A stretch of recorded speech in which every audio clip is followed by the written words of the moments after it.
Presentamos 24 horas al día. Nuevamente decenas de apoderados hicieron largas filas por conseguir un cupo en la matrícula de colegios. Esta vez los casos se dieron en Providencia y Maipú. En este último, algunos padres incluso llegaron el sábado.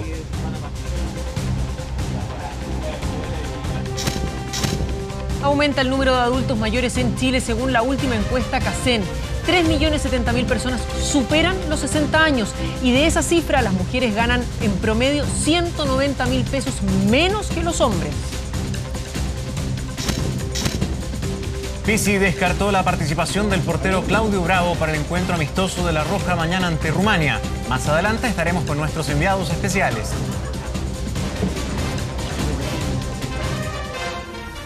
¿Cómo les va? Muy buenas tardes. Bienvenidos a 24 horas al día. Una turba compuesta por cerca de 10 personas irrumpió a golpes para robar en un supermercado de Quilicura. Matías Vera nos tiene los detalles sobre esto. Matías, buenas tardes.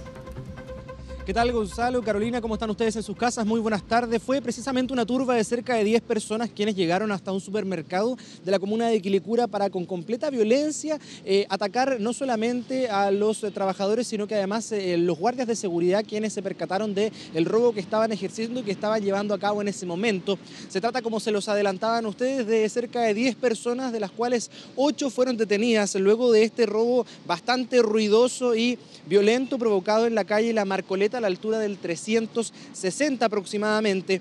Este grupo de personas llegó hasta este lugar para, primero, entrar en grupo, en masa, tal y como es la característica de los turbazos de esta metodología de robo violenta y descarada. Luego de hacer ingreso al establecimiento, se reparten por los pasillos del supermercado para dividirse entre todos los sectores disponibles para los robos. Es en ese momento entonces que guardias de este lugar se dan cuenta que están armados con objetos contundentes y tratan de disuadir esta situación y claramente prevenir que se provoque el robo tan esperado. Es en ese momento en donde se produce un enfrentamiento entre los ladrones y los guardias de seguridad, quienes están haciendo, claro, su trabajo y preveniendo que el robo finalmente se concrete. Una violenta pelea que finalmente termina con un guardia lesionado, que en este momento ya se encuentra fuera de riesgo vital. No son graves heridas, sin embargo le produjo más, claro, de un dolor de cabeza a todo el equipo que trabaja en ese lugar. Fueron los clientes quienes, al presenciar esta situación descarada, llamaron a Carabineros y de esta manera es que se produce la detención. En relación a eso los invito a que revisemos una declaración. Altercado con los guardias de seguridad, presumiblemente haber sustraído especies desde el interior, lo cual es cierto, en una acción violenta rompieron algunos objetos, una mampara de vidrio de la puerta principal para posteriormente huir del lugar. Gracias a los clientes que dieron un aviso oportuno a Carabineros, se pudo detener en las inmediaciones a casi la mayoría de esta banda, los cuales, cierto, posteriormente serán puestos a disposición de la Fiscalía correspondiente. Específicamente 8 de esos 10 delincuentes fueron detenidos por equipo de Carabineros en motorizado, que llegó rápidamente luego del aviso que dieron los clientes a el 133, a la central de emergencia, a propósito del violento hecho del que estaban siendo testigos. Se los adelantaba ya, uno de los guardias resultó con heridas leves. En ese contexto es entonces que tratan de persuadir, o más bien de disuadir esta situación para evitar que se concrete el robo y que finalmente termina con 8 personas detenidas y 2 que logran escapar y que al menos hasta este momento se desconoce, por una parte, sus identidades y por otra parte su paradero, pero eso sí, se encuentra Carabineros continuando la búsqueda para dar con estos responsables y finalmente detener la totalidad de la banda, que hasta este momento no registraba antecedentes como grupo. Cambiamos de tema y nos trasladamos ahora hasta la comuna de Las Condes, porque es una situación que afectó al embajador de Malasia en Chile, Mohammad Rami bin Yahaya, que vive en Camino Las Flores, a la altura del 11, más o menos 11040, esto en el sector de San Carlos de Apoquindo, en Las Condes. Se encontraba a eso de las 23 horas de este pasado domingo, compartiendo con su familia en el primer piso de esa casa. Él tiene 6 hijos, de los cuales 5 estaban con él viendo televisión en el primer piso. Su señora estaba en el segundo, al igual que su 6º hijo. En ese momento es que llega un grupo de 5 personas que, con la utilización de elementos contundentes y también la empuñadura de un arma, lo agreden a él, maniatan a toda la familia y proceden a cumplir su objetivo.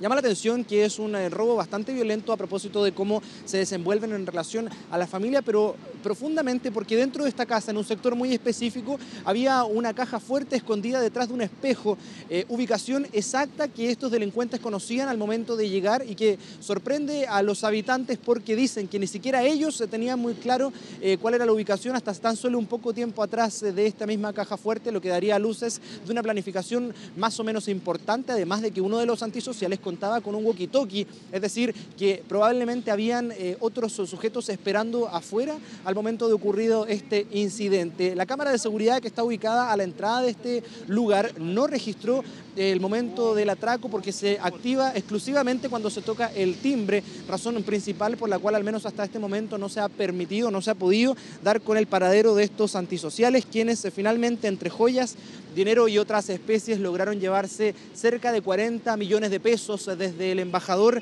de Malasia, Mohammad Ramiz bin Yahaya, quien se encontraba entonces ahí en San Carlos de Apoquindo, en el lugar donde vive y que dicho sea de paso no cuenta con seguridad permanente, sino hasta ahora que se anunciaron medidas especiales a propósito del traumante hecho que le tocó vivir este fin de semana. Revisemos algunas declaraciones.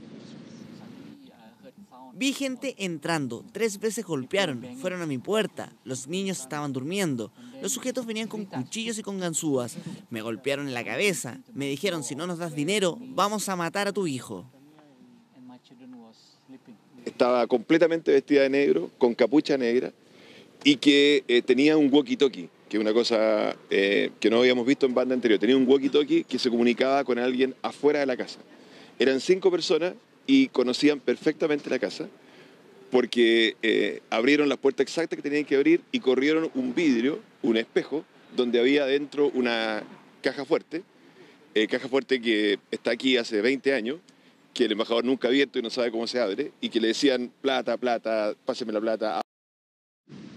Y por esa razón es que el embajador entonces de Malasia se encuentra más sorprendido por no solamente el nivel de organización, sino además la cantidad de datos que tenían de dentro de la vivienda. Este grupo de 5 delincuentes que se encuentran hasta este momento desaparecidos se dieron a la fuga de manera inmediata luego de este violento asalto. Y además se llama la atención que los vecinos de ese sector comentaron que apenas la semana pasada habían visto a algunos sujetos sospechosos merodeando en horas extrañas las cercanías de este lugar que, como ya se los adelantaba, no cuenta con presencia policial permanente, sino hasta ahora que ya se anunció un contingente específico, como es en el caso de algunas otras embajadas que están ubicadas en la capital.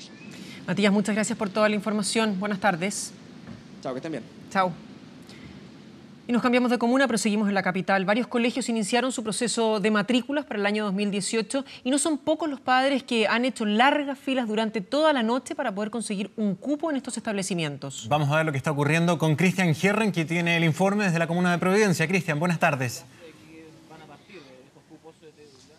¿Qué tal, Gonzalo, Carola? Sí, ya dejó de ser sorpresa. La semana pasada nos llamaba poderosamente la atención las filas que hacían los padres, pero esta situación se ha vuelto a repetir y no solamente en Santiago, sino que también en otras regiones de nuestro país y tiene que ver con la búsqueda de matrículas para el próximo año en distintos establecimientos educacionales, partiendo, por ejemplo, por el Colegio Patrocinio San José, en la comuna de Providencia, con apoderados que llegaron a las 6 de la tarde del domingo para pernoctar en las afueras de este establecimiento educacional y así lograr una matrícula para sus hijos en este proceso de admisión, en este caso para alumnos de kinder y también de primero básico. Un establecimiento educacional de la comuna de Providencia con una buena calidad de la educación y es por eso que llegaron gran cantidad de padres que superan incluso las vacantes que hay al interior del propio establecimiento educacional, un proceso que está pensado para varios días, sin embargo los cupos son agotados en solo pocas horas porque los apoderados duermen en las afueras del establecimiento educacional para ser los primeros en optar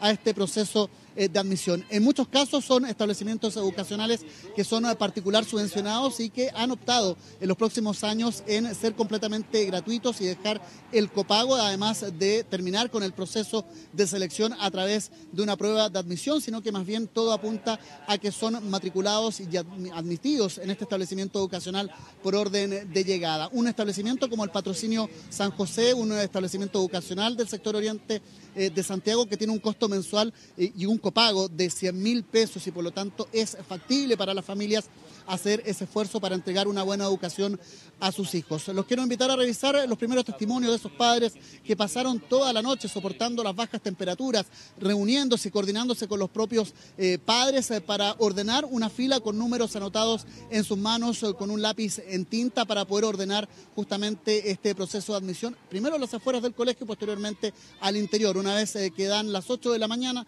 los padres pueden realizar este proceso para matricular a sus hijos para el próximo año. Yo llegué a las 10:30. 10:30 de la noche y ya había gente. Sí, yo estaba trabajando en Uber, los sábados trabajo yo, y me encontré con la sorpresa, así que me tuve que quedar. Estamos cansados, congelados, con frío, incómodos, pero bueno, hay que hacerlo. Así están las reglas y tenemos que hacerlo de esta forma. Como a las 7 de la tarde. Como a las 7 de la tarde, o sea, ya estamos hablando prácticamente 11 horas, la que usted ha pasado acá. Sí, pero vale la pena. Vale la pena, ¿sí? Sí. Un número para poder postular acá en el colegio, para tener un cupo. ¿Por qué acá? Es que el único colegio de los subvencionados que está quedando con gratuidad ya. Ese es un punto importante dentro de toda esta llamada reforma de la educación, porque los colegios particulares subvencionados tuvieron que optar y tienen que optar entre ser particulares o irse completamente a la gratuidad. Y muchos padres justamente están decidiendo por estos establecimientos gratuitos y de buena calidad educativa para el futuro escolar de sus hijos. Situación que se repitió, por ejemplo, en Maipú, donde la situación incluso fue más dramática porque llegó mucha cantidad de padres para pocos cupos, por ejemplo, en séptimo básico, un solo cupo para muchos apoderados que llegaron al proceso de admisión del próximo año. ¿Cuál es el principal problema en Maipú? Muchos colegios particulares subvencionados que tenían un copago muy bajo, cercano a los 50.000 pesos, decidieron ir a hacer establecimientos de categoría privada y por lo tanto subieron su mensualidad para el próximo año de 50.000 a 150.000 pesos. Eso para muchas familias es inalcanzable, sobre todo porque tienen más de un hijo, son 2 o 3 hijos que están estudiando y por lo tanto se les hace prácticamente inviable mantenerse en ese establecimiento educacional. ¿Cuál fue la opción? Nuestra Señora del Carmen en la comuna de Maipú, un costado del templo votivo. Ese es el establecimiento que escogieron sus hijos porque tiene un copago bastante bajo, optaron por la gratuidad y tiene una excelencia académica demostrada y por lo tanto ahí es donde se llenó de una fila importante de apoderados, que incluso el que llegó primero lo hizo a las 9 de la noche del día sábado, es decir, estuvo 48 horas en la fila junto a su señora esperando ser el primero en este proceso de admisión para todos los grados, desde primero básico hasta cuarto medio habían vacantes, pero muy pocas en relación a la cantidad de padres que llegaron. Tuvimos la posibilidad también de conversar con la directora del establecimiento educacional hablando de justamente lo que son los efectos que ha tenido esta reforma educacional y que ha generado esta situación donde padres tienen que prácticamente dormir en las afueras de los establecimientos educacionales para asegurar una matrícula para el próximo año para sus hijos. Pasamos a revisar esos testimonios. Afecta harto el bolsillo, o sea, hoy en día cuesta harto tener un niño en un colegio privilegiado. Gracias a Dios está mi hijo mayor acá, así es que tengo la opción de tener preferencia de tener a mi hijo más chiquitito acá. ¿El que más cupos tiene en este minuto? 36. 37, pero es poco para la gran cantidad de papás que han llegado.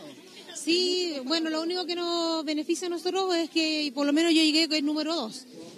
Pienso que la necesidad de los apoderados es mucha realmente, porque varios colegios del entorno pasan a particular pagado y la diferencia de los aranceles es muy significativa.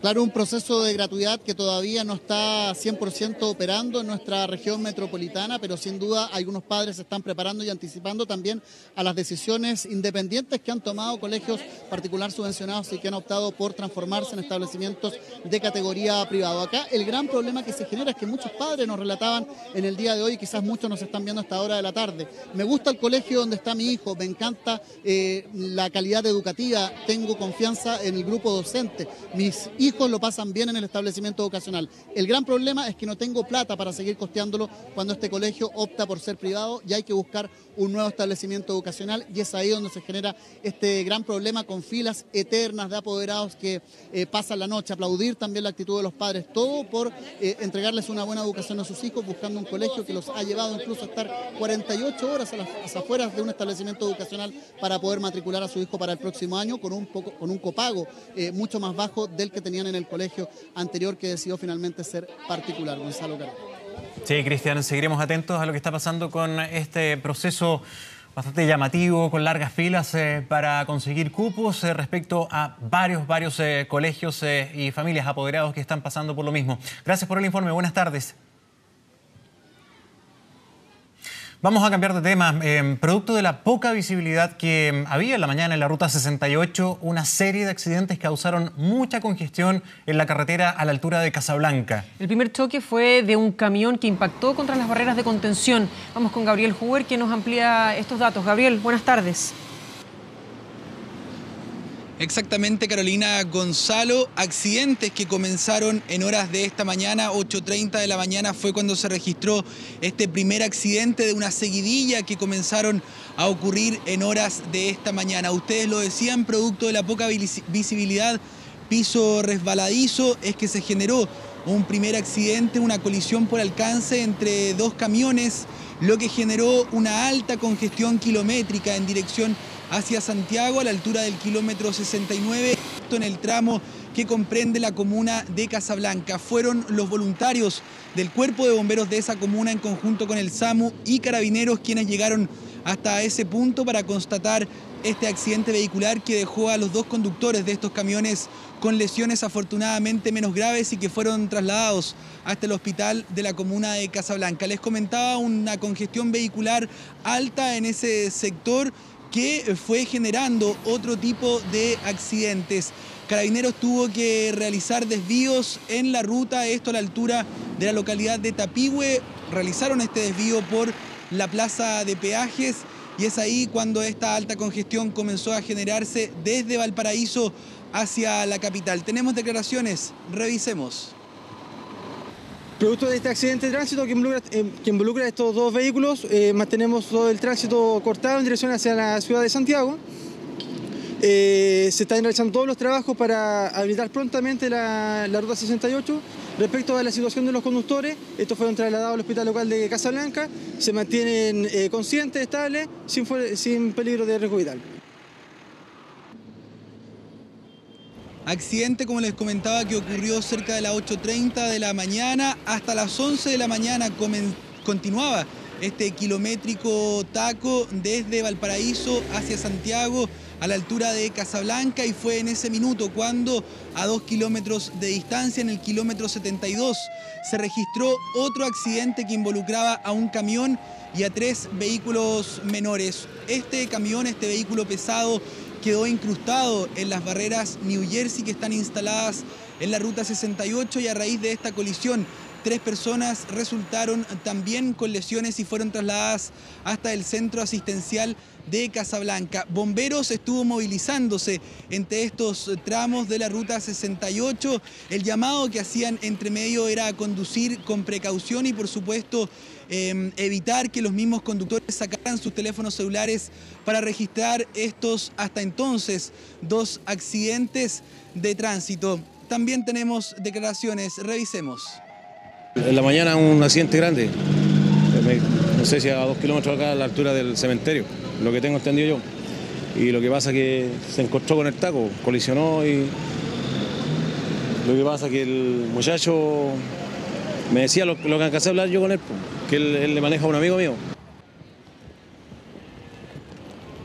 11 de la mañana con 40 minutos y nuevamente otro accidente vehicular se registraba a 1 kilómetro de distancia, en el kilómetro 74 también de la ruta 68 en dirección hacia Viña del Mar, cuando 2 camiones colisionaron por alcance y quedaron ahí incrustados también en la barrera New Jersey, generando alta congestión.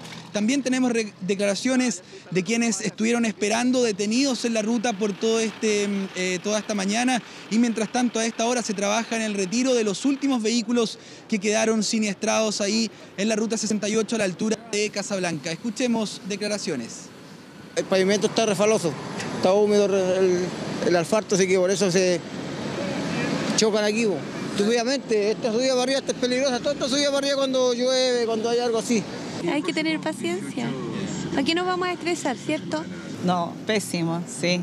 Llevo 30 minutos y voy a trabajar más encima, entonces tengo que presentarme en mi oficina y voy súper tarde, pero son 3 accidentes los que hay. Es la neblina que de repente como que baja y se pierde el sound, pero son sound nomás. Y posterior a este tercer accidente, a 1 kilómetro de distancia en dirección hacia Viña del Mar, un nuevo accidente se registró que involucró a 2 vehículos menores, donde una mujer de la tercera edad resultó lesionada, derivada también por el SAMU hacia la asistencia pública. Esto se habría generado también debido a los accidentes anteriores. El tránsito se detenía a ratos y es ahí cuando se generó esta colisión por alcance que, como les comentaba, dejó a una persona lesionada y a estos, afortunadamente, 2 conductores involucrados sin lesiones, a la espera de las grúas para retirar sus vehículos del kilómetro 75 de la ruta 68. 4 accidentes entonces, producto de la poca visibilidad, tal cual como maneja la hipótesis, la investigación de las CIAT de Carabineros, quien se encuentra trabajando en la ruta para restablecer el tránsito vehicular y evitar que otros accidentes de este tipo se vuelvan a producir en esa vía tan transitada que conecta la capital con Valparaíso. Carolina, Gonzalo. Sí, Gabriel, y vemos todavía que está bastante nublado detrás tuyo, así es que nos imaginamos que la visibilidad tal vez de la tarde va a estar complicada también, a manejar con mucha precaución. Muchas gracias por el informe. Buenas tardes. Y nos vamos hasta la región del Biobío, donde un osado hombre escaló hasta lo más alto de una grúa para protestar junto a vecinos de Concepción durante esta mañana. Sí, ellos se quejan por los fuertes ruidos que superan lo permitido, que son provocados por una constructora cerca de sus casas. Vamos con Rodrigo Guzmán, que tiene el informe. Rodrigo, buenas tardes.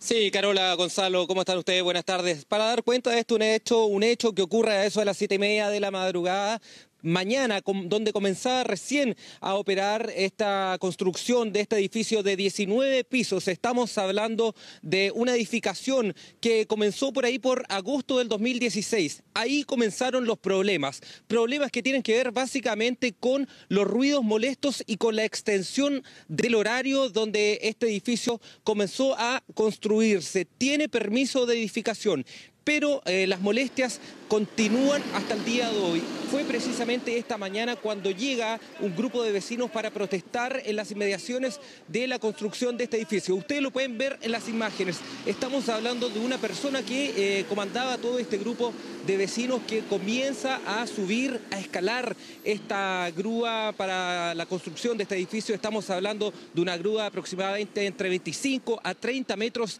de altura. Generó bastante preocupación no solo por los vecinos y también por los obreros que a esas horas iban llegando hasta esta obra, hasta esta construcción, sino también generó preocupación y conmoción entre todos quienes transitaban por este lugar. Él estaba protestando producto de que no han tenido respuesta básicamente de parte de las autoridades para zanjar esta situación que ha generado bastante molestia, no solo durante el día, sino también en horas avanzadas la tarde, porque la normativa exige determinados horarios para la construcción de este edificio. Estuvimos hablando con algunos vecinos quienes todavía aseguran estar bastante molestos por esta situación y también con la Dirección de Obras de la Municipalidad de Concepción, quienes constantemente han estado realizando fiscalizaciones, pese a no ser responsabilidad de ellos directamente, sino de la Superintendencia de Medio Ambiente. Escuchemos lo que nos dijeron.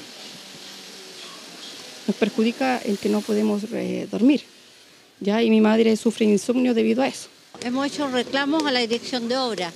Los horarios en papel se cumplen, pero efectivamente no. Esta inmobiliaria no ha respetado absolutamente nada.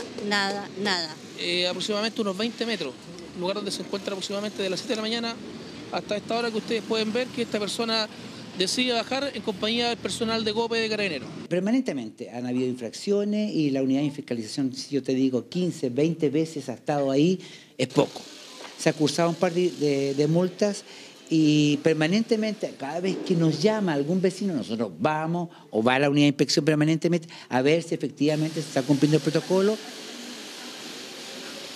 Sí, ahí teníamos entonces las opiniones, esta última de Juan Andreoli, el director de obras de la Municipalidad de Concepción, que nos daba cuenta de estas alrededor de 20 o más de 20 fiscalizaciones que ha realizado entonces esta repartición municipal, principalmente para multar por las extensiones de horario que ha tenido esta constructora. Sin embargo, y para dar cuenta respecto de las fiscalizaciones que ha realizado la Superintendencia de Medio Ambiente, se realizaron 5 mediciones que tienen que ver básicamente para medir los decibeles.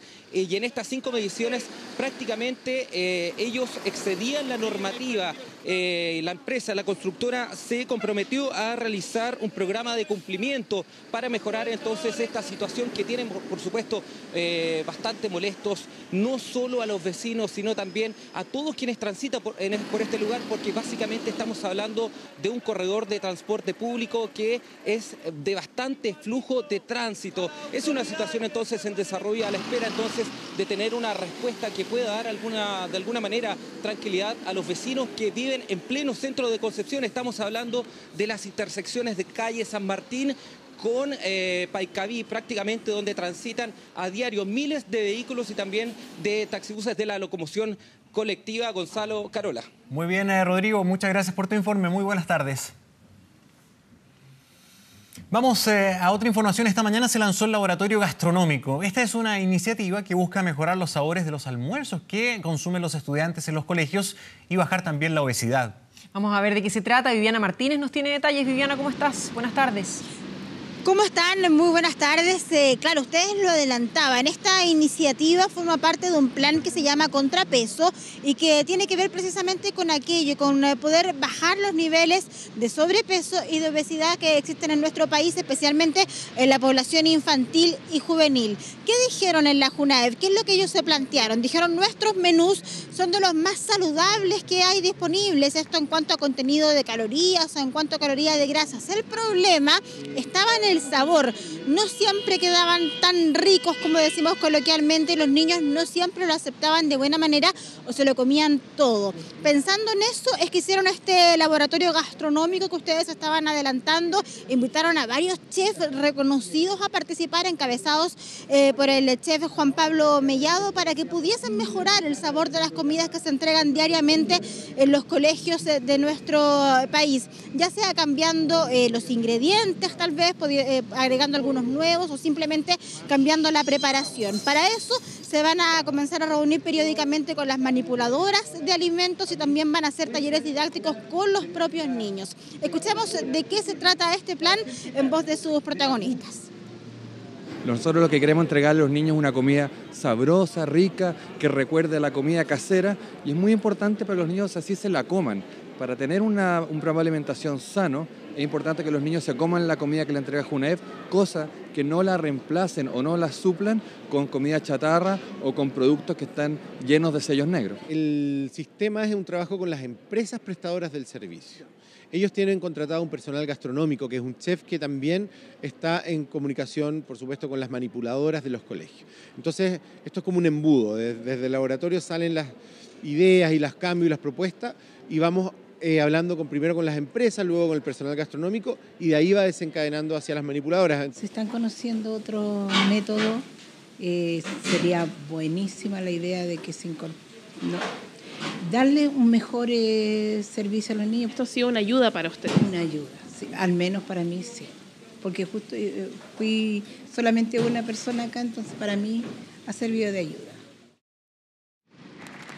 Claro, la idea es ir practicando, yo les decía, ir cambiando la forma de preparación, agregar tal vez algún alimento nuevo o algún ingrediente en la receta que pueda mejorar el sabor sin que por esto se pierda la calidad, que es lo más importante, lo decían ahí los entrevistados, ¿verdad? Que no tengan sellos, que sean bajos en grasas, que sean bajos en azúcar. Nuestro equipo, liderado por nuestra compañera Paloma Cabello, conversó con los protagonistas, con los niños. ¿Qué opinan ellos de la comida que les entrega diariamente JUNAEV? ¿Qué opinan también de este laboratorio? Porque ellos probaron ahí las preparaciones que estaban haciendo estos chefs. ¿Notaron alguna diferencia? Esto fue lo que le contaron. Sí, porque los sabores se combinan y la sopa se hace así como pollito y el pollo al cocerlo, al freírlo como que queda dorado y es muy rica, como que es frito, pero es más saludable, lo doran nomás. Bueno, fue una experiencia asombrosa. Yo nunca pensé que podría participar en algo tan grande como en este proyecto de la JUNAEV. Fue asombroso ser los primeros en probar algo como esto y espero que todo el mundo puede disfrutar esta misma comida que nosotros. Nos dijeron de que íbamos a ser los primeros en probar los tipos de comida o lo que va a ser el proyecto, lo que vamos a hacer en varias partes de la comuna, que igual han cambiado las comidas, por lo menos han hecho ya como lo que no han probado ahora y todo, y nos ha encantado, nos ha fascinado. Y como dice mi amigo, igual nunca creímos estar en este proyecto, así, sí, tan grande. Contentos los protagonistas entonces, sí notaron la diferencia, Gonzalo, Carola, ellos siempre son honestos, ellos sabían que era comida saludable, que eran las calorías que debían consumir a una hora de almuerzo o a un desayuno, pero faltaba sabor y ellos se dieron cuenta que ahí cambiando la preparación, agregando estas cosas nuevas, sí había una diferencia considerable, así que ojalá se repita el modelo y se siga también colaborando en eso, en una alimentación saludable para reducir los índices de sobrepeso en nuestro país, en la población infantil y adolescente que son tremendamente preocupantes. Lo hemos hablado muchas veces, el sobrepeso se asocia a enfermedades como la diabetes, como la hipertensión, que se están presentando a edades muy tempranas, producto precisamente del no cuidado del peso cuando todavía se está a tiempo. Muy bien, Viviana, además que muchas veces entra por la vista, así que puede agregarle un poquitito de color, un poco de tomate, también un poco de choclo y se logra un resultado mucho mejor. Muchas gracias, buenas tardes. Chao, Viviana. Buenas tardes. Internacional. Momento de revisar las informaciones internacionales. Saludamos a Soledad Agüero, que está con nosotros. ¿Cómo estás? Muy bien, Gonzalo, Carola. Partimos la revisión con imágenes que llegan desde Rusia, con protestas a lo largo de todo el país, donde más de 200 personas fueron detenidas en distintas marchas convocadas por la oposición. Son marchas contra la corrupción, donde el principal opositor al gobierno de Vladimir Putin, Alexei Navalny, fue detenido en la entrada de su edificio cuando partía hacia la protesta, según comentó su esposa a través de su cuenta de Twitter. Esto fue además antes de una marcha que no estaba autorizada en el centro de Moscú. Él fue el impulsor de estas demostraciones que tuvieron lugar en todo el país en medio de un día que además es feriado en Rusia, es el Día Nacional donde se conmemora la independencia. La policía rusa ya había advertido que toda provocación perpetrada por los manifestantes va a ser considerada una violación del orden público, que va a ser inmediatamente reprimida, y todo esto además a días de que comience en ese país la Copa Confederaciones, que como sabemos comienza esta semana. Seguimos ahora en Francia, donde el partido La República en Marcha del presidente Emmanuel Macron se impuso en la primera vuelta de las elecciones legislativas con cerca del 32% de los votos, una votación que según las proyecciones los llevaría a obtener entre 390 y 445 escaños en una Asamblea Nacional de 577, y con eso lograrían la mayoría absoluta, lo cual es muy importante tomando en cuenta las promesas de campaña que había hecho Emmanuel Macron. Para eso necesita claramente el respaldo del Parlamento, y también el resultado refleja cómo se ha ido reconfigurando la política francesa, donde históricamente había estado marcado por el eje izquierda-derecha, pero los partidos tradicionales han ido perdiendo apoyo, como es el caso del Partido Socialista, que en esta oportunidad obtuvo la peor votación de su historia, una elección donde además la participación fue muy baja, fue de un 48%, que es la cifra más baja desde 1958. Seguimos en Grecia, donde al menos 10 personas resultaron heridas después de que se registrara un sismo magnitud 6.1 en la escala de Richter. Esto ocurrió en la isla griega de Lesbos. Vemos ahí parte de los daños, donde la localidad de Briosa fue donde resultó más dañada. Varias casas, tanto nuevas como antiguas, se derrumbaron. Varios habitantes dejaron sus viviendas por el temor de que hayan más réplicas y eso pueda seguir generando mayores daños a sus viviendas. Además, los servicios de emergencia han estado trabajando para rescatar a una mujer que está atrapada bajo los escombros. Fue un movimiento que ocurrió a 10 kilómetros de profundidad, que se sintió además en Atenas, en la capital del país, y en las costas de Turquía, aunque en ese país, según reportaron, no se registraron ni víctimas ni daños.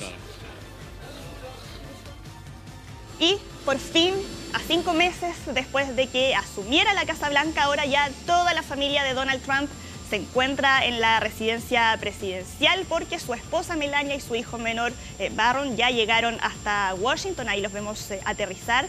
Hay que recordar que ambos estaban en Nueva York, estaban viviendo en la Torre Trump mientras Barron terminaba el año escolar.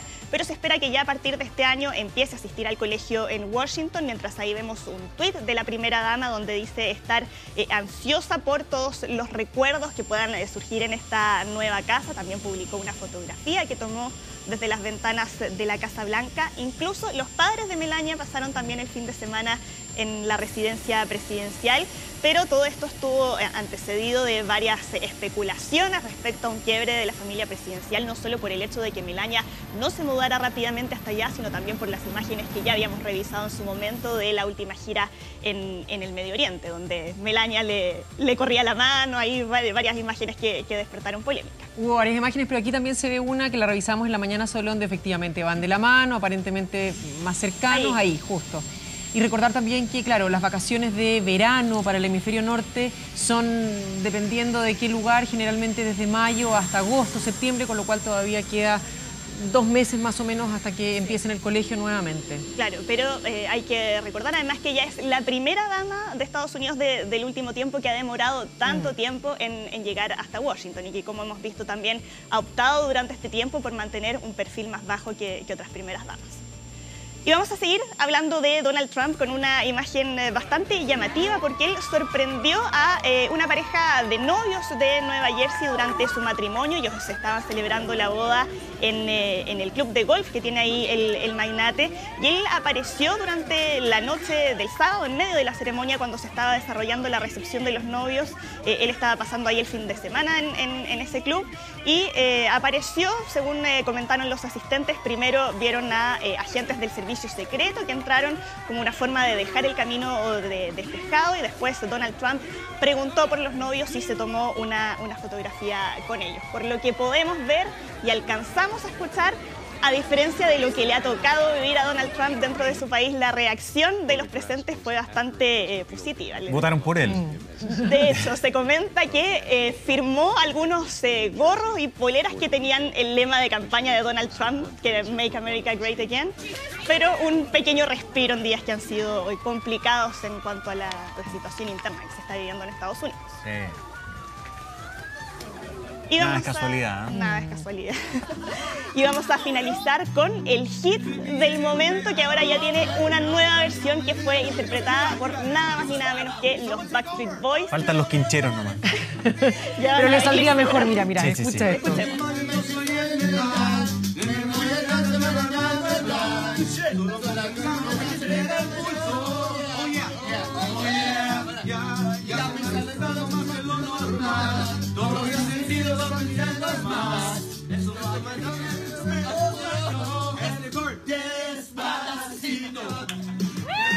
El karaoke pasaba muy rápido, parece. Sí, anda por ahí la pronunciación, pero por lo menos la frase, el título de la canción es lo único que les resulta por esfuerzo. Lo comentábamos en la mañana, no se quedan atrás.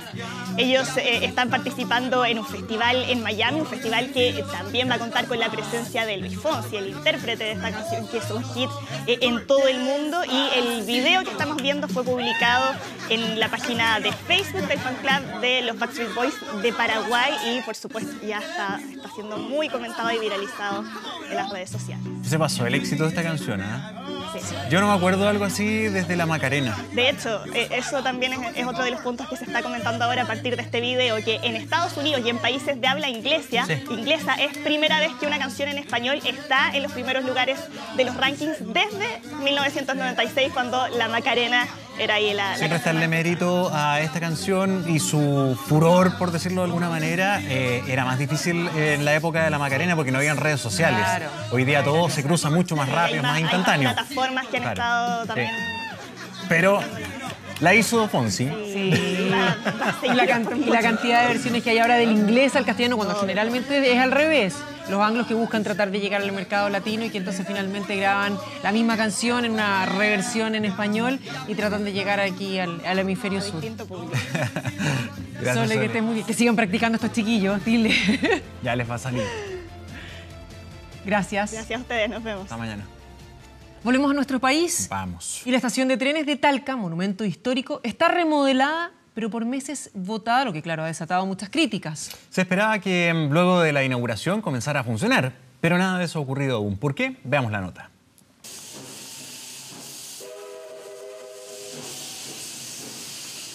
es el sonido del silbato y la salida de vapor tan característicos de una locomotora, un simbolismo para reabrir en marzo la estación de trenes de Talca, ese monumento histórico destrozado por el terremoto hace 7 años y que por fin volvería a abrir sus puertas a la comunidad. Haber logrado restaurarla y respetando toda la historia de la estación y su aspecto arquitectónico, ponerla a disposición también de la ciudad de Talca. Pero 9 semanas pasaron de esa ceremonia y las instalaciones aún permanecen sin utilizarse. El único tren que se estacionó fue el de ese 31 de marzo. Después de eso, los pasajeros aún deben esperar el medio de transporte en un espacio alternativo. Claramente inaceptable.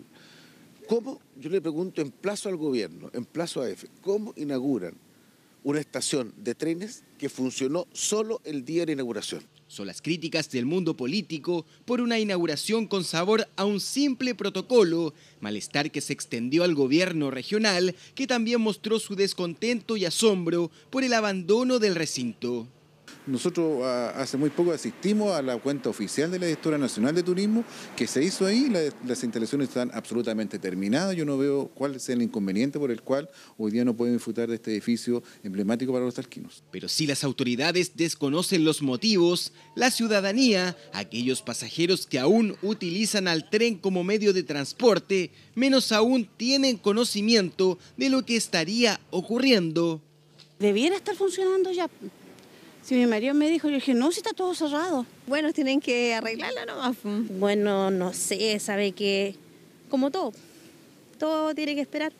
La empresa de ferrocarriles del Estado solo mediante un comunicado ahonda en el tema, aunque con muy poca claridad de las causas, argumenta que el servicio sigue operando, que la obra sí se finalizó, que están cerrando conversaciones con el futuro administrador y que se pretende usar parte del inmueble como biblioteca, nada más. Yo lo he consultado y efectivamente me dicen que hay problemas con las líneas, que hay problemas todavía de diseño de temas.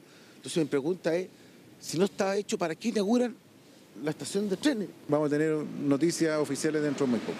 ¿Espera entonces una respuesta pronta? Sí, nosotros ya oficiamos a EFE y esperamos tener respuesta a la brevedad para dar a conocer la razón por la cual este edificio no está a disposición de toda la comunidad talquina.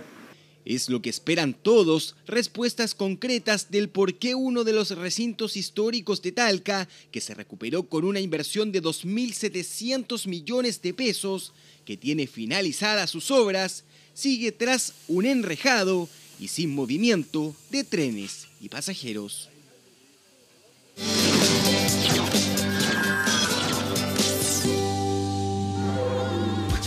Está con nosotros ya don Iván Torres y con esa música que le ponen, todo ese mismo ritmo es el que trae la lluvia para esta semana aquí en la zona central. ¿Cómo está usted? ¿Qué tal? ¿Cómo están? Muy 20 grados ya en Santiago. 20 grados, va a subir un poquito más y se va a detener. Ya. ¿Vamos a la información meteorológica? Por favor. Veamos. Sé bonita. Bueno, digo yo, sé bonita. Mientras está entretenida. Ahí. Este sistema frontal que apareció en todas las redes como monstruoso no es monstruoso. De hecho, ya está muriendo la parte ocluida de él. Lo que dijimos en la mañana, lo importante es esto que se está ondulando. Esta es la parte más activa, hay que dar fuerza al sistema frontal para que llegue el miércoles al continente, a nuestro país, y se desplace después desde Aysén hasta la región de Coquimbo y tal vez algo podría caer hasta Vallenar, por ejemplo, unos 2-4 milímetros. Lo más intenso para este viernes va a estar centrado en la región de Valparaíso, por el borde costero obviamente, la región del Maule y la región de O'Higgins. Son los montos más altos que esperamos en cuanto a lluvia, que pueden bordear cerca de 100 milímetros. 100 milímetros. Alrededor de 100 milímetros. Es harta agua, pues. ¿No le parece monstruoso eso? No. ¿No? Me parece una lluvia importante, sí. Perfecto. ¿Qué es monstruoso? ¿Y en cuánto tiempo podría caer esta cantidad de agua? Esto va a ser desde que comience, aproximadamente ya el jueves a final del día, la noche, ya en Valparaíso, y obviamente acá en la región metropolitana el día viene en la madrugada. Durante el día jueves, pues cae gotita por el tipo nube, pero la precipitación en sí, asociada al sistema frontal, debería estar cayendo ya el viernes en la noche en la zona central. Ya. Más al sur, obviamente, comienza el miércoles en la región de Aysén. Ya, pero de todas maneras, independiente de todo, si se materializa el pronóstico, Hay que prepararse, porque tú me decías fuera de cámara que podían ser unos 6 milímetros por hora, lo que es mucha agua concentrada en el día viernes. En la madrugada del viernes 6 milímetros por hora en Santiago, y obviamente eso también se extiende hacia el sur. Es mucha agua en pocas horas durante algunas horas solamente, 2 o 4 horas. Inundaciones va a haber. Es lo más probable. Por la cantidad de agua. Es lo más probable. Ahora, puntualmente el día de hoy todavía estamos con la alta presión. Yo creo que ahí sigue la vaguada costera y bastante nubosidad en la costa, recién va a quebrar parcialmente en la tarde. Y para eso de inmediato realizamos el pronóstico. Iván, antes que nos vayamos... Antes, por favor. ¿Esto no hay posibilidad que se debilitara y todo esto que estamos diciendo no pase nada con esa alta presión que está ahí o no? La verdad que esta alta presión es dinámica, se va a mover. Sí. Esta otra alta presión se mueve y ayuda a que el sistema vaya tomando más fuerza. Claro, y el recorrido sea justamente de la región de Aysén hacia el norte. Ahora sí vamos a... Es probable que se cumpla. Vamos. Sí, altamente probable. Yo creo que las posibilidades son altísimas. Yo creo que la máxima va a llegar hasta los 21 grados, 21 en San José Maipo. Ya San José Maipo, viento del este, por eso que también estamos con alerta ambiental. Ya tiene 21 grados, va a llegar a 22 y acá en Santiago tenemos 20 grados, va a subir un poquito más, menos acá en Curacaví y Melipilla, donde hay una influencia costera notoria, está nublado, hay un poquito de viento, hay advección, por lo tanto la máxima acá va a ser más baja. Y en general nubes parciales, a rato un poco más nublado, pero en general nubes parciales. ¿Y el resto de la semana va a estar así? Vamos a ver, de inmediato, mañana nublado, 4-18, el día miércoles baja a 6 y 14. Más frío el miércoles. Sí, el jueves sube a unos 16 grados y el día viernes y sábado ya las temperaturas mínimas son bastante bajas. Puras nubes la semana, sí, no se va a ver el sol. Muy nublado. Casi. De forma ocasional, el martes y miércoles van a haber algunos rayos de sol, algunos pequeños quiebres, pero sin embargo va a estar con bastante nubosidad. Reitero entonces, desde el miércoles y hasta el próximo sábado, lluvias de importancia en Chile continental. Iván, neblina en distintos sectores, veíamos todos los accidentes que provocó la quinta región hay vaguada durante la costera, mañana. sí, y por lo tanto, qué buen punto. Mañana nuevamente se pueden producir niebla en el sector costero, ingresando incluso a los valles, especialmente en la región del Maule. Precaución, hubo muchos accidentes hoy, es verdad. Sí. Gracias, Iván. Muchas gracias. Buenas tardes, nos vemos. Don Andrés Vial, pase adelante. Hola, Andrés. Encantado de saludar. Don Iván. ¿Qué nos trae en su bolsillo hoy día? Un chaparrón. Como el que... ¿De qué? Pero a ver. No. A ver. Hoy día se presentó un requerimiento ante la Fiscalía Nacional Económica para investigar el comportamiento de 3 grandes empresas en un mercado, si no tan sensible como las otras colusiones que se han investigado. Aquí solamente se ha presentado un requerimiento para que se investigue. Es un primer paso recién. Mercado de la leche. La leche que tomamos todos, que usted toma, por ejemplo, en el café con leche, la que toma su hijo, la leche común y silvestre. Se presentó hoy día un requerimiento en la Fiscalía Nacional Económica para que se investigue cierto tipo de prácticas contra la libre competencia, por ejemplo, abuso de posición dominante, que al final que uno se aproveche lo más chico de los productores, que eso es al final, y también algunas prácticas relacionadas con puestas de acuerdo de 3 grandes empresas para pagarle menos a los productores de leche. Vamos a la primera gráfica, señor director, para explicarle un poquito a la gente cómo funciona el negocio de la leche. Que no es que el lechero me vende directamente a mí el que produce leche, sino que hay productores de leche, sobre todo en la región de la Araucanía, los ríos y los lagos. Ahí está casi el 100% de la producción de leche en nuestro país. Estos productores ahí al pie de la vaca le venden la leche a un comprador o procesador. Son 4 grandes marcas en nuestro país que tienen casi el 90% del mercado. No hay como en muchos negocios, no hay mucha competencia. Y estas procesan la leche. Obviamente la leche cuando tú la produces no dura más de 24 horas. Y aquí se procesa, dura bastante más, proceso bien complejo y llega a público. ¿Qué es lo que está pasando? ¿Qué es lo que se acusa? Vamos con la siguiente gráfica porque no se acusa a todas las empresas. ¿Por qué? Porque usted puede ver en la góndola de supermercado que hay 4 grandes empresas. Lo vemos en la siguiente gráfica, señor director.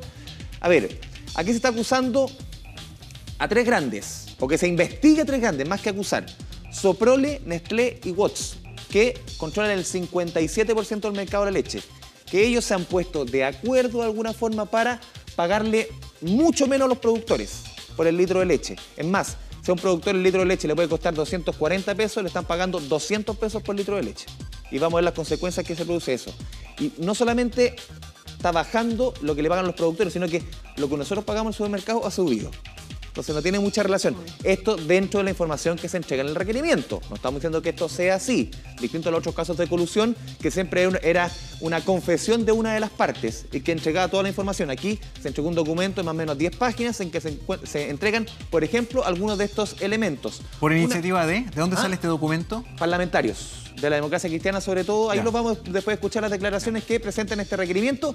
El tema del mercado de la leche y los productores es un tema viejo, pero por primera vez se presenta ante la Fiscalía Nacional Económica. Hay empresas, por ejemplo, como Colún, que no están involucradas, que maneja el 24% del mercado. ¿Por qué? Porque Colún es una cooperativa. De alguna manera, el productor y el procesador es un conjunto, a diferencia de estas otras 3 marcas. Vamos con la tercera gráfica, señor director. Seguimos desmenuzando este tema de la colusión de la leche. Lo ponemos en la pregunta porque es un requerimiento recién. Es un primer paso para investigar. ¿Qué es lo que ha sucedido? Lo que yo les contaba, que al final el precio de la leche que le pagan los productores ha caído un 22% en 2 años. Y el precio de la leche que usted paga a público, que usted paga en el almacén, que usted paga en el supermercado, donde sea, ha subido un 8,5% en 2 años. Estos dos números, claramente, según los que presentan el requerimiento, no conversan. Aquí es donde dicen se están poniendo de acuerdo. Aquí todavía no se pone ningún elemento, pero compran mucho más barato y lo venden muchísimo más caro lo que era hace 2 años. Justamente escuchemos declaraciones de quienes presentaron esta moción, este requerimiento, y después les voy a entregar más datos sobre este negocio de la leche que se está acusando de temas como la colusión. Una cuarentena de productores de la región de los ríos y de los lagos han cerrado este verano. Más del 50% de los productores de la Araucanía ya cerraron, planteles lecheros históricos. ¿Por qué? Porque no pueden competir. Creemos que cualquiera que tenga antecedentes, digamos, y ojalá antecedentes nuevos que apunten a sostener un cargo a la industria de esta naturaleza, por cierto que es atendible, y cualquiera que tenga esos antecedentes tiene que aportarlos a la Fiscalía. Negocio de la leche que en regiones como la Araucanía, que es la región más pobre del país, que en regiones como los lagos, los ríos, mueve más o menos el 10% de la economía de esas regiones. O sea, no es menor. Vamos con la siguiente gráfica, seguimos entrando al detalle de parte de los elementos de este requerimiento presentado ante la Fiscalía Nacional Económica. A ver, esto es bien importante que usted lo entienda en su casa. En nuestro país se producen 2.300 millones de litros al año de leche. ¿Cuál es el problema? Que solamente se puede procesar 1.900 millones, no se pueden procesar más. Entonces, sobra leche. No es que no es lo que se consuma, esto es solamente lo que se puede procesar. Sobra leche. Entonces, al sobrar leche, prácticamente ellos pueden manejar el precio como quieren. Y si llega a faltar leche cuando usted compra en el supermercado, se va a importar leche deshidratada, o sea, leche en polvo, lo que falte. Entonces, claramente, tienen un manejo del mercado, quienes compran la leche, mucho mayor que el que tenían, por ejemplo, hace algunos años. Vamos con la siguiente gráfica, les sigo explicando. A ver, aquí, generalmente usted ha escuchado hablar del tema del monopolio. Cuando hay uno que vende y son muchos los que compran. Solamente uno vende. Ese es el monopolio. Aquí hay un oligopsonio que es distinto, que al final hay muchos productores, pero muy pocos compradores. Es el juego al revés. Y entonces no se compra más cantidad de leche, Andrés, porque no hay capacidad para procesar más leche. Y después yo les voy a explicar por qué la leche no se produce todo el año y tiene una cadena que es bien compleja, es bien rápida. Entonces no es llegar y producir leche y mandarla.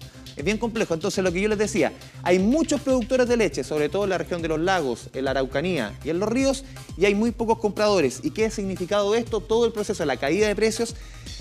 Una disminución del 30% de la cantidad de vacunos, vacas lecheras en los últimos 13 años. El 30%.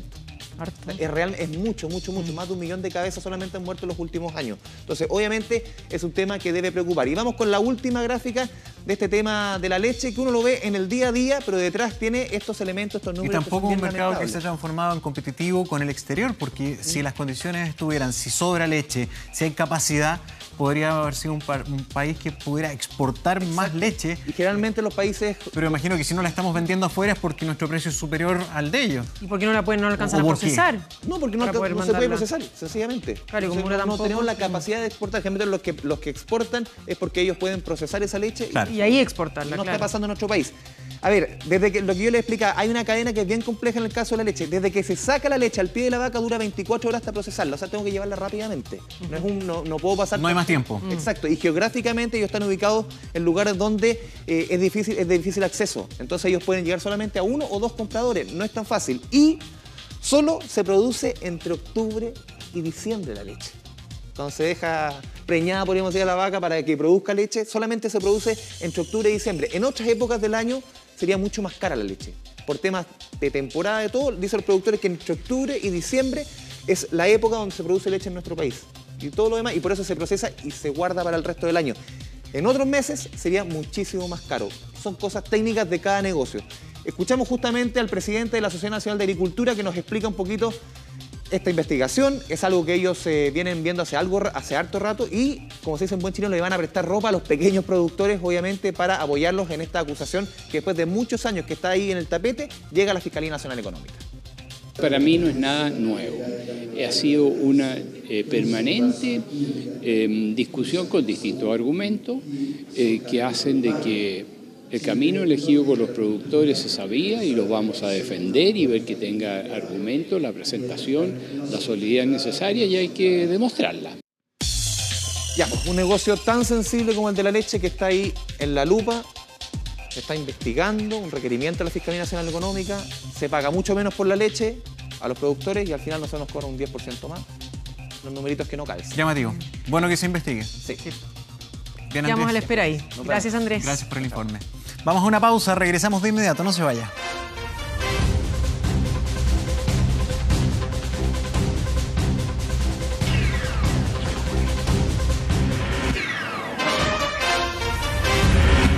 La presidenta Michelle Bachelet visitó la futura estación y talleres Los Libertadores de la línea 3 de Metro de Santiago, que mejorará el transporte para los vecinos de Quilicura. Valentina Reyes estuvo ahí y nos cuenta. Valentina, buenas tardes.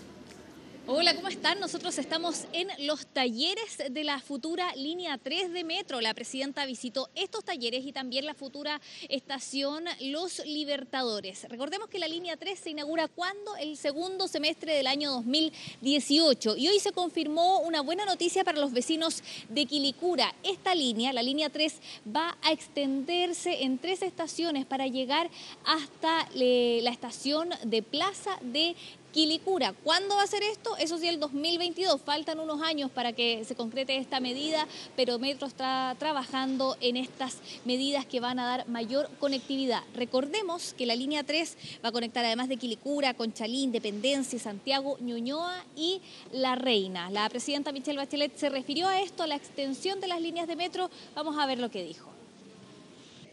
Gracias a estas líneas, tanto la 3 como la 6, las comunas de Quilicura, Conchalí, Independencia, Pedro Aguirre Cerda y Cerrillos se van a incorporar por primera vez a la red de Metro. En el total, en las 11 comunas a las que van a llegar estas nuevas líneas, más de 1,5 millones de personas que van a tener acceso a este medio de transporte que, como veíamos, reduce significativamente los tiempos de viaje. Pucha, que es importante, el que uno no use tanto tiempo de su vida, digamos, en transporte. Pero una inauguración importante es la que viene el segundo semestre de este año con la línea 6, que va a conectar a Cerrillos, Pedro Aguirre Cerda, Santiago, San Miguel, Providencia, Ñuñoa y San Joaquín. Se está esperando el anuncio de la marcha blanca de esta línea y además queremos saber el mes en que va a ser inaugurada la línea 6. Todavía en Metro no han dado esta información, dijeron que ya se va a dar a conocer junto a la presidenta y también la ministra de Transportes, porque es una información importante para tantos vecinos de esas comunas. Vamos a revisar lo que dijeron la ministra de Transporte sobre la extensión hasta Quilicura y también lo que dijo el presidente de Metro sobre la marcha blanca de la línea 6. Queremos decirle particularmente hoy día a los vecinos de Quilicura que están prontos y con muchas ganas de que pronto entre esta línea 3 del metro, cuyos trabajos están previstos finalicen hacia el próximo año y pueda ser inaugurada entonces el segundo semestre del año 2018. Va a significar que en las próximas semanas van a empezar el movimiento de los trenes y esperamos, como señalaba ella, anunciarles cuándo va a ser efectivamente el inicio formal de la Mancha Blanca, que yo esperaría 2 o 3 semanas. Bueno, y no son las únicas líneas, también recordemos que está la nueva línea 7 que se va a construir, que se espera que esté lista el año 2025, que en algunos puntos va a ir paralela a la línea 1 y va a permitir descongestionar esa línea, que traen como novedades todas estas nuevas líneas de metro, por ejemplo, los carros que van sin conductor, también las puertas en los andenes, la energización aérea y otro punto importante para que todos se vayan preparando y haciendo la idea, van a existir estas máquinas de carga de autoservicio, también los tótem para para cargar la tarjeta VIP. La idea es que cada vez más se use más la tarjeta VIP, menos el boleto, pero va a ser una transición, no va a ser un cambio de un día para otro, pero estas estaciones van a traer justamente estos avances. Los carros además cuentan con cámaras de seguridad y aire acondicionado muy necesario, sobre todo en los meses de verano, cuando el metro muchas veces va con mucha gente. Así que esas son las novedades del Metro de Santiago. Muy bien, Valentina, muchas gracias. Buenas tardes.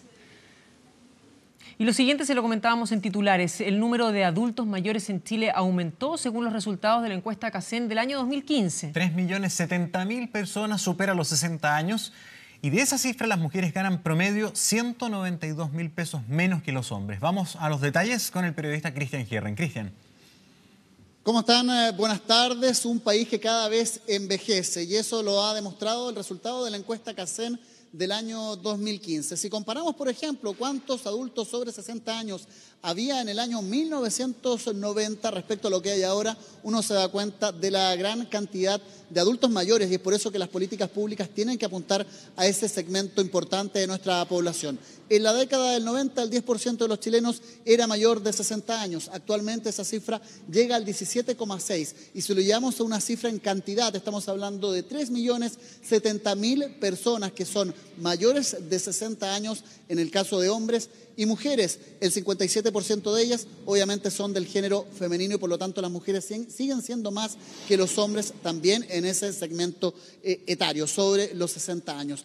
Importantes resultados que dan cuenta, por ejemplo, de los ingresos que reciben mensualmente las personas adultos mayores y que en la mayoría de los casos se presentan como jefes de hogar. El promedio de ingreso mensual alcanza los 442.000 pesos, sin embargo, también en los mayores de 60 años hay una discriminación de género, porque hay una diferencia entre lo que ganan los hombres y las mujeres de 192.000 pesos y por lo tanto también ahí hay un tema pendiente que tiene que ir mejorando con el tiempo. Acceso al trabajo. Ha mejorado la expectativa de vida de los chilenos y por lo tanto una persona de 60, 65, 70 años todavía está activa para ser parte del mundo laboral y es ahí donde también se tiene que haber mejorado, al menos en las políticas públicas, pero también en los acuerdos con el mundo privado para que contraten a los adultos mayores que pueden entregar y aportar también en experiencia. Pasamos a revisar qué es lo que dijo el ministro de Desarrollo Social justamente en relación a este resultado de la encuesta CACEN 2015 en relación a los adultos mayores. Ha habido una disminución permanente de la pobreza en las personas mayores en estos últimos años. Hay un incremento moderado de personas mayores que trabajan, que tienen participación laboral. Y eso es consistente con la evolución demográfica, es consistente también con el envejecimiento de la población mayor. El desafío en política pública en este caso es que las personas mayores tengan un envejecimiento activo. Y cuando decimos un envejecimiento activo es que si la esperanza de vida se incrementa, ciertamente también se incremente la participación laboral.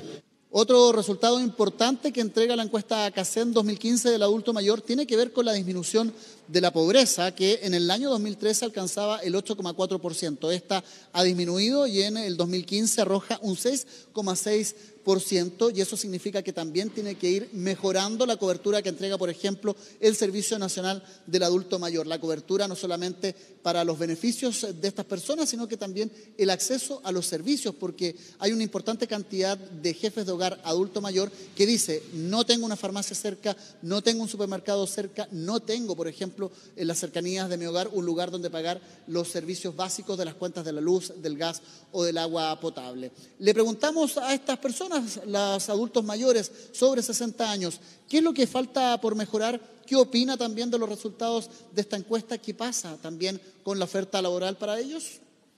Uno tiene personas jóvenes a su cargo, tiene que darle una mejor educación. Y para la educación no se sabe lo que se gasta, todo eso. Aunque tengan una beca, pero igual. ¿Que los remedios fueran más baratos? También, porque eso sí que es un abuso grande. Porque en una farmacia uno compra un remedio 40.000 pesos y en la otra le vale 12. Y es lo mismo. Faltan muchas cosas que se tienen que dar a la realidad. El trato a nosotros los adultos mayores en todo tipo de orden, en los servicios públicos, en la calle, en la locomoción. Yo busqué mucho trabajo un par de años atrás. No, por la edad, el rechazo es para todos nosotros los adultos mayores. Un par de horas yo creo que serían suficientes. ¿Usted se encuentra con capacidades suficientes, por ejemplo, pues usted tiene su cuerpo sano, tiene su mente sana? Exactamente, sí.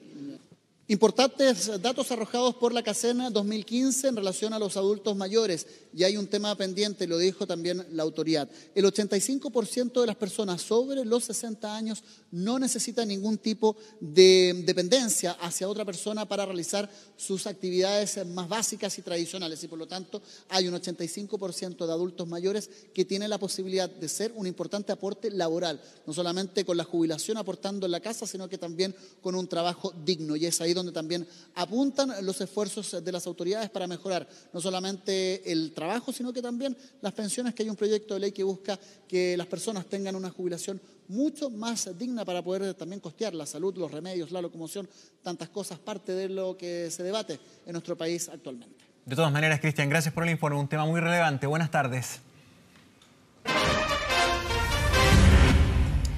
Una fuga de gas desde el estanque de un edificio en el sector oriente de Iquique obligó la evacuación preventiva de más de 1000 personas. Sí, los habitantes de esta construcción ubicada en Diego Portales, esquina Salvador Allende, comenzaron a sentir el fuerte olor a gas desde el sábado, alertando a bomberos de la situación y quienes derivaron la urgencia a la empresa responsable Lipigas.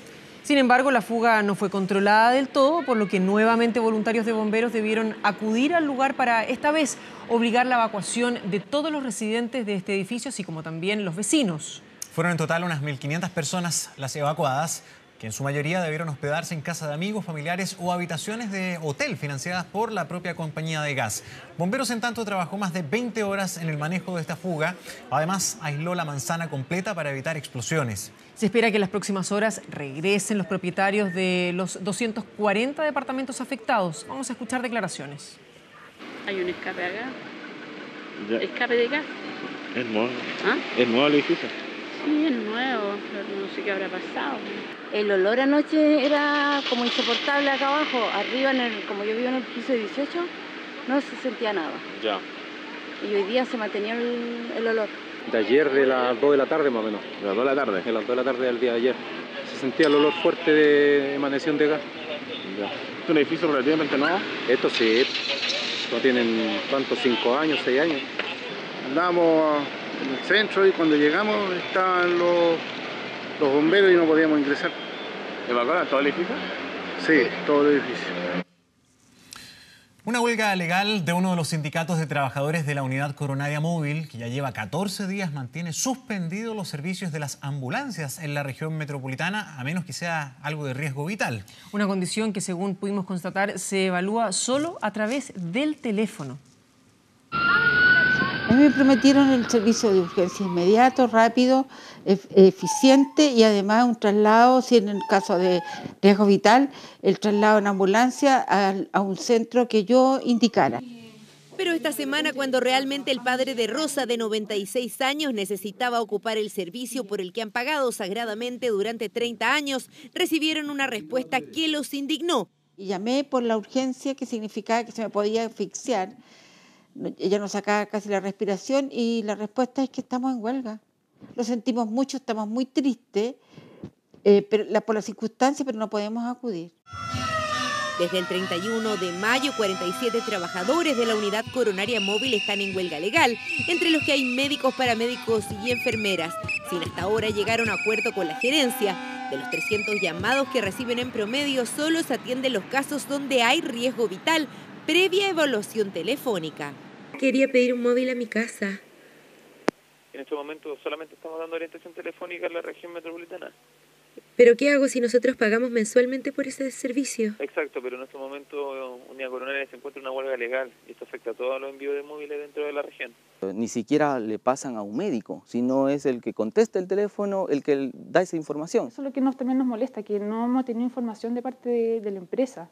No enteramos porque llamamos, o sea, si no hubiésemos llamado, seguimos pagando sin estar ignorantes en el tema. Todos los gastos adicionales podrían demandar a la empresa para que les reponga esos gastos que ha incurrido cada consumidor por la no prestación del servicio contratado. Desde la gerencia pidieron comprensión a los pacientes, ya que la ley los imposibilita de reemplazo en caso de huelga. En este momento lo que hacemos es prestar la orientación médica telefónica. ¿Ya? O sea, se le guía al paciente de qué acciones debe seguir dado su estado. Yo siento que la salud, independiente de las huelgas, de los problemas que tengan legales con la empresa, La salud no se puede jugar con eso. Y lastimosamente pues vemos cada día como socios se quedan sin atención deliberadamente, o reciben una atención que no es digna para nadie. Según el sindicato, las negociaciones se encuentran suspendidas. Mientras no se llegue a un acuerdo, 40.000 pacientes no podrán contar con el servicio tal como lo contrataron.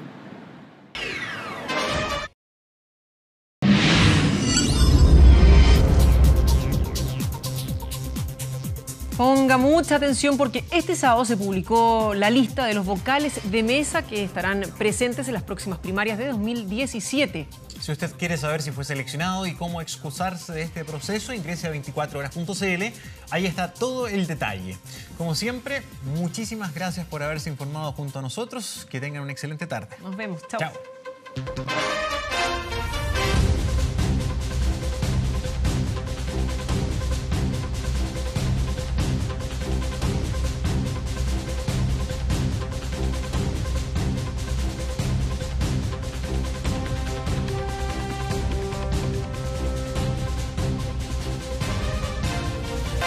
Hemos presentado 24 horas al día.